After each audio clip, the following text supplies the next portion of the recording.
This one goes out to the director of the Blair Witch Project. Eduardo, you've got questions, and we've got answers.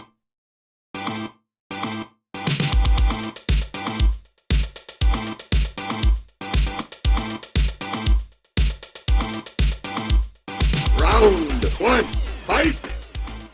Hello, my name is Robert Higgins, and if you're just finding these videos, this is the latest in a series where we are challenging ourselves to make a movie for $1,000. Okay, strap in, because this one is going to seem a little heavy. We're focusing on making a simple budget, emphasis on the word simple. Your simple budget should consist of the following categories: locations, actors, props and wardrobe, crew, equipment, food, travel, and post-production. So first thing, are you making a short or are you making a feature? You're gonna have to make some rule of thumb decisions here. We recommend 1 to 2 days for short films and 4 to 8 days for feature films. That's just in terms of shooting. Some of you right now are saying there's no freaking way that you can shoot a feature film in 4 days. And to that I say, if we can do it, so can you. The number of days that you have to devote to this is going to be important later on.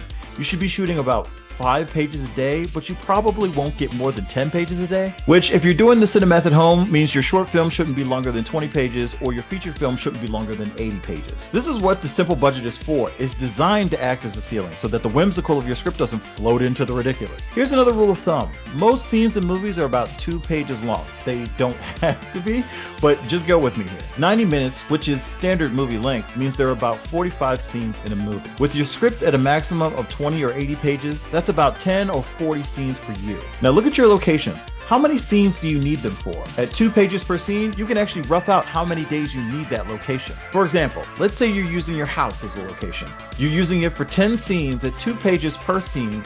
That's 20 pages or 2 days of work if you're shooting 10 pages a day. Now go back and apply the same CineMath to actors, crew, props, wardrobe, and food. Oh my God.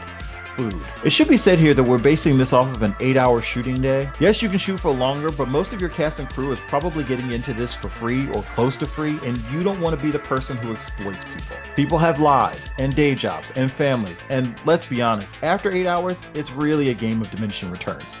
Now food, you have to feed people, period.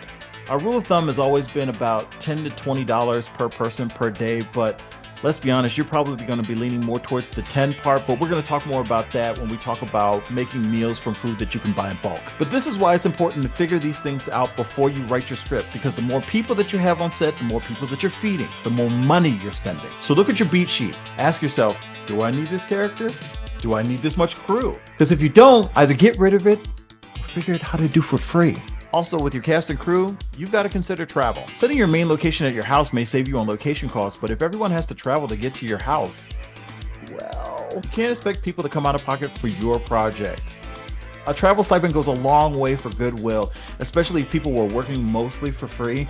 We recommend about $50 a day. This also applies to wardrobe. Most actors will be comfortable wearing their own basic makeup or clothes like pants, shirts, jackets, that kind of thing. But anything specific, costumes or any kind of special effects makeup, that should come out of your budget. This includes props. Again, this adds up fast, so maximizing on necessary cast and crew is paramount. But if you can set your movie in a location central to cast and crew and or accessible by public transportation, you can save yourself some cash. But this comes with the caveat that locations themselves should be as free as humanly possible. I know, it's a lot, and we haven't really even got started on equipment or post-production. I will say that however many days you want to shoot is important to figure out if you want to rent or borrow equipment. The most important equipment to focus on is camera, sound, rigging, and lights. Indie film hack. No night scenes, because the sun, my friends, is free, and it's also going to be the best source of light if you're already shooting on a phone. In terms of post-production, do you have a background in special effects? No? Then keep them out of your script. DaVinci Resolve, GarageBand, and iMovie are all available for free if you're using Mac products, although DaVinci Resolve, to be fair, is also free on PC.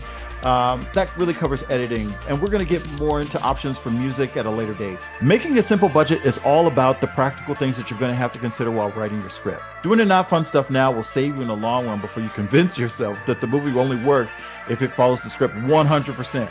Next week, we're going to give you a more detailed breakdown of what a simple budget is using the movie that we're making alongside this series. So make sure to like, subscribe, make sure to hit the bell for notifications so you don't miss any videos that we post. Our social medias and links are in the description below, but I'm going to stop talking because you guys have got a lot of work to do.